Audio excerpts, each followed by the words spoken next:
नमस्कार, आप देख रहे हैं हेडलाइंस न्यूज। दिन भर की ताज़ा खबरों के लिए अभी सब्सक्राइब करें, साथ में बेल आइकन भी प्रेस कर लें। खबरों में आगे बढ़ने से पहले वीडियो को लाइक जरूर करें और अपने दोस्तों के साथ ज़्यादा से ज़्यादा शेयर करें। और आप किस राज्य शहर से न्यूज को देख रहे हैं कमेंट में जरूर लिखें। बता दें, महाराष्ट्र में 5 विधान परिषद सीटों के लिए 30 जनवरी को चुनाव होना है। इस चुनाव के बाद वोटों की गिनती 2 फरवरी को होगी। इसके लिए नासिक स्नातक सीट से निर्दलीय उम्मीदवार शुभांगी पाटिल को समर्थन देने का ऐलान ठाकरे गुट ने कर दिया है। बता दें कि मातोश्री पर उद्घाटन उद्धव ठाकरे और शुभांगी पाटिल के बीच बैठक में हुई। इस बैठक के बाद उद्धव ठाकरे ने नासिक शिवसेना यूनिट को शुभांगी पाटिल के समर्थन में प्रचार करने का आदेश दिया। दिल्ली के उप मुख्यमंत्री मनीष सिसोदिया ने उनके दफ्तर पर सीबीआई रेड का आरोप लगाया है। उन्होंने शनिवार शाम 4 बजे ट्वीट करते हुए कहा है कि आज फिर सीबीआई मेरे दफ्तर पहुंची, उनका स्वागत है। उन्होंने मेरे घर पर रेड कराई, दफ्तर में छापा मारा, लॉकर तलाशी, मेरे गांव तक छानबीन करा ली। मेरे खिलाफ ना कुछ मिला है ना मिलेगा, क्योंकि मैंने कुछ गलत किया ही नहीं। ईमानदारी से दिल्ली के बच्चों की शिक्षा के लिए काम किया है। दिल्ली के अवैध झुग्गियों को हटाने के लिए दिल्ली डेवलपमेंट अथॉरिटी ने नोटिस जारी कर दिया है। इसको लेकर आम आदमी पार्टी ने बीजेपी मुख्यालय के बाहर प्रदर्शन किया। आम आदमी पार्टी का आरोप है कि बीजेपी ने चुनाव से पहले जहां झुग्गी वहां मकान का वादा किया था, लेकिन अब चुनाव के बाद झुग्गियों को हटाने के नोटिस भेज दिया गया है। आम आदमी पार्टी के इस प्रदर्शन में दिल्ली के कई विधायक शामिल हुए। इसमें कालीकाजी से विधायक आतिशी कोंडली से विधायक कुलदीप कुमार शामिल हुए हैं। केंद्रीय मंत्री नितिन गडकरी को लेकर एक बड़ी खबर सामने आ रही है। बताया जा रहा है कि किसी अज्ञात शख्स ने गडकरी के नागपुर स्थित कार्यालय में फोन कर जान से मारने की धमकी दी है। शिकायत मिलने पर नागपुर पुलिस ने जांच शुरू कर दी है। आरोपी कॉलर के ट्रेस करने की कोशिश की जा रही। अज्ञात कॉलर ने पहले 7 मिनट के अंदर 2 बार कॉल किया, फिर 1 घंटे के बाद और एक कॉल करके धमकी दी। पुलिस अधिकारी के मुताबिक तीनों धमकी भरे कॉल गडकरी के नागपुर स्थित कार्यालय में सुबह 11:25 और 11:32 बजे और 12:32 में आए थे। चुनाव आयोग ने सभी राष्ट्रीय दलों के अध्यक्ष और महासचिव को एक बैठक के लिए बुलाया है। 16 जनवरी को आयोजित होने वाले बैठक में रिमोट वोटिंग मशीन पर चर्चा की जाएगी। इस दौरान बैठक में मौजूद राष्ट्रीय दलों के अध्यक्ष और महासचिव को मशीन से संबंधित प्रदर्शनी भी दिखाई जाएगी। मालूम हो कि रिमोट वोटिंग मशीन के जरिए अपने घर से बाहर रहने वाले लोग अपने पसंदीदा प्रत्याशी को वोट दे पाएंगे। देश के किसी भी हिस्से से रहने वाले मतदाता अपने निर्वाचन क्षेत्र में होने वाले चुनाव में वोट डालने से वंचित नहीं रह पाएंगे। कर्नाटक में होने वाले आगामी विधानसभा चुनाव को लेकर जेडीएस समेत तमाम राजनीतिक दलों ने रणनीति बनाना शुरू कर दिया। इसी बीच जेडीएस नेता एचडी कुमारस्वामी ने शनिवार को त्रिशंकु विधानसभा की संभावना को खारिज कर दिया। कुमारस्वामी ने विश्वास जताया है कि उनकी पार्टी आगामी विधानसभा चुनाव में अपने पारंपरिक पुराने मैसूरू क्षेत्र से आगे बढ़ेगी और प्रदेश में अपने दम पर सरकार बनाएगी। उन्होंने दावा किया कि पार्टी के पक्ष में मजबूत लहर चल रही है। प्रधानमंत्री नरेंद्र मोदी मकर संक्रांति के मौके पर रविवार को आंध्र प्रदेश के सिकंदराबाद में वर्चुअली वंदे भारत एक्सप्रेस को हरी झंडी दिखाएंगे। इस मौके पर केंद्रीय रेल मंत्री अश्विनी वैष्णव, केंद्रीय मंत्री जी किशन रेड्डी, तेलंगाना के राज्यपाल तमिलिसई सौंदरराजन सिकंदराबाद रेलवे स्टेशन पर मौजूद रहेंगे। बता दें कि वंदे भारत एक्सप्रेस सिकंदराबाद और विशाखापट्टनम के बीच चलेगी। रेलवे सूत्रों से प्राप्त जानकारी के मुताबिक नियमित तौर पर 16 जनवरी से ट्रेन शुरू होगी और बुकिंग शनिवार से शुरू हो जाएगी। नोबेल प्राइज विजेता अमर्त्य सेन का मानना है कि नागरिकता संशोधन अधिनियम से अल्पसंख्यक की भूमिका में कमी आ सकती है। उन्होंने कहा है कि राष्ट्रपिता महात्मा गांधी ने समाज के सभी वर्गों के लिए राजनीति और राष्ट्रीय पहचान की अच्छी भावना के लिए काम किया था। समाचार एजेंसी पीटीआई को दिए इंटरव्यू में उन्होंने कहा है कि जहां तक मुझे लगता है कि प्रत्यक्ष और अप्रत्यक्ष तौर पर भाजपा का उद्देश्य अल्पसंख्यक की भूमिका में कमी लाना है, ताकि उनका महत्व कम हो जाए।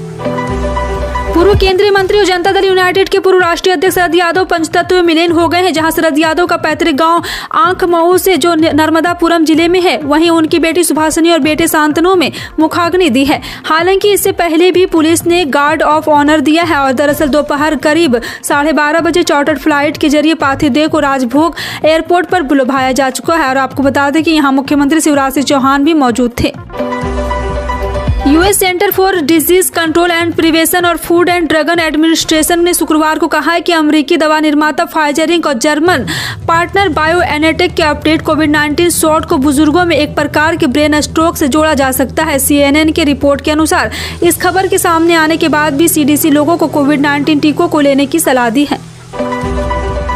केंद्रीय बजट 2023 के बाद सरकारी कर्मचारी की सैलरी के फिटमेंट फैक्टर में बदलाव होने की उम्मीद है। फिटमेंट फैक्टर कॉमन वैल्यू होती है जिसे कर्मचारियों के बेसिक पे से गुना करके उनकी कुल सैलरी को कैलकुलेट किया जाता है। इसमें इजाफा होने के बाद कर्मचारियों का न्यूनतम वेतन 18,000 रुपये से बढ़कर 26,000 रुपये हो जाएगा।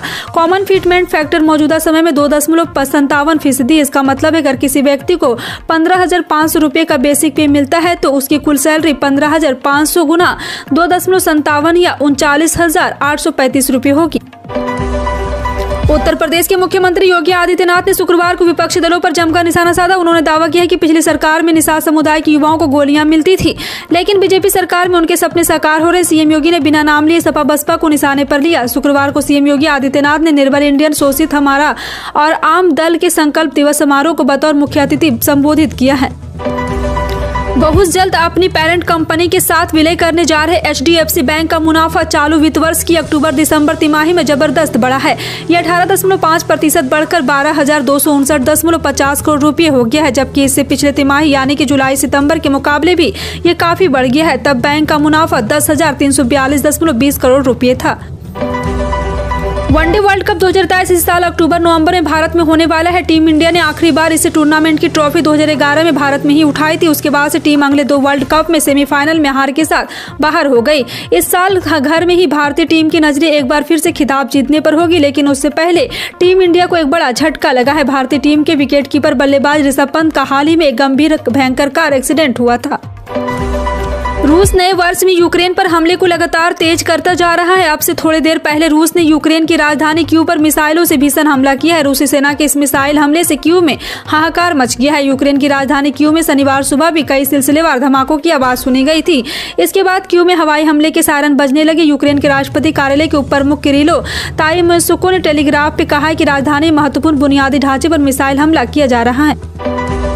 सोने की कीमतों में लगातार बढ़ोतरी देखने को मिल रही है। आज की कीमत की बात करें तो 56,000 प्रति 10 ग्राम के पार निकल चुका है। वहीं यहां पे 13 जनवरी की सोने का भाव 56,254 रुपये प्रति 10 ग्राम पर बंद हुआ था। वहीं पूरे सप्ताह की बात करें तो गोल्ड का भाव 56,000 रुपये प्रति 10 ग्राम के ऊपर रहा। IBGA दर के अनुसार इस सप्ताह के पहले कारोबारी दिन सोमवार को सोने की कीमत 56,366 रुपये प्रति 10 ग्राम पर बंद हुई थी। पेट्रोल डीजल की कीमत इस समय आसमान छू रही है। रेट बढ़ने से आम लोग खास परेशान हैं। आपको बता दें कि हालांकि पिछले कुछ समय से पेट्रोल डीजल की कीमत में कोई भी बदलाव नहीं हुआ है, लेकिन फिर भी पेट्रोल की कीमत दिल्ली NCR में 96.72 रुपये है। देश के कई राज्यों में कीमत 100 के पार भी है। वैसे भी पेट्रोल डीजल को लेकर कई तरह के ऑफर और इनाम जीतने को लेकर मैसेज वायरल हो रहे हैं। सोशल मीडिया में ऐसे ही कई खबरें और मैसेज तेजी से लोग शेयर कर रहे हैं। आप तक भी इंडियन ऑयल के नाम पर मैसेज आया होगा जिसमें 6,000 रुपये इनाम जीतने का ऑफर दिया जा रहा है। प्रधानमंत्री किसान सम्मान निधि योजना का लाभ उठा रहे 12,700 किसान योजना को लाभ से वंचित रह सकते हैं। शासन ने KYC नहीं कराने वाले किसानों की सम्मान निधि की आगामी किस्त पर रोक लगाने का निर्देश दिया है। उप कृषि निदेशक राजीव कुमार ने बताया कि जिले में 57,872 किसान पंजीकृत हैं। कर्नाटक के हुबली में पीएम मोदी के रोड शो के दौरान एक 11 साल का बच्चा अचानक उनकी तरफ दौड़ता हुआ उनके करीब पहुंच गया था। दरअसल वह बच्चा पीएम मोदी तक फूलों की माला पहुंचाना चाहता था। पीएम मोदी को बच्चे की तरफ से दी गई माला को जांच के लिए फॉरेंसिक साइंस भेजा गया है। सूत्रों के अनुसार FSL में माला का विस्तृत विश्लेषण किया गया ताकि यह सुनिश्चित किया जा सके कि उसमें कोई हानिकारक रसायन या जहरीला पदार्थ तो नहीं है। नोबेल पुरस्कार विजेता अर्थशास्त्री अमर सेन ने दावा किया है कि पश्चिम बंगाल की सीएम ममता बनर्जी ने अगला प्रधानमंत्री बनने का मादा है। जी हां, आपको बता दें कि अमर सेन ने शनिवार को कहा है कि तृणमूल कांग्रेस के प्रमुख ममता बनर्जी में भारत का अगला प्रधानमंत्री बनने का मौका है। और आपको बता दें कि लेकिन अभी यह स्थापित नहीं हुआ है कि क्या पश्चिम बंगाल की सीएम में बीजेपी के प्रति जनता की निराशा की ताकतों को खींचने की क्षमता है।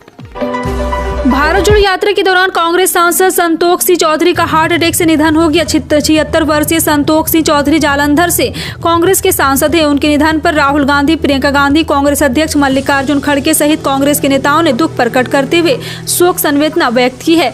वहीं संतोष सिंह चौधरी के आकस्मिक निधन के बाद पार्टी ने शनिवार को चल रही भारत जोड़ो यात्रा को स्थगित कर दिया है। और आपको बता दें कि कांग्रेस नेता जयराम रमेश ने प्रेस कॉन्फ्रेंस करके कहा है कि जालंधर से कांग्रेस सांसद 76 वर्षीय संतोष सिंह चौधरी का सुबह भारत जोड़ो यात्रा के दौरान अचानक दिल का दौरा पड़ने से निधन हो गया। हम उनके परिवार के प्रति गहरी संवेदना व्यक्त करते हैं। उन्होंने कहा है कि जालंधर से कांग्रेस सांसद संतोष सिंह चौधरी के सम्मान में भारत जोड़ो यात्रा 24 घंटे के लिए स्थगित की जाती है।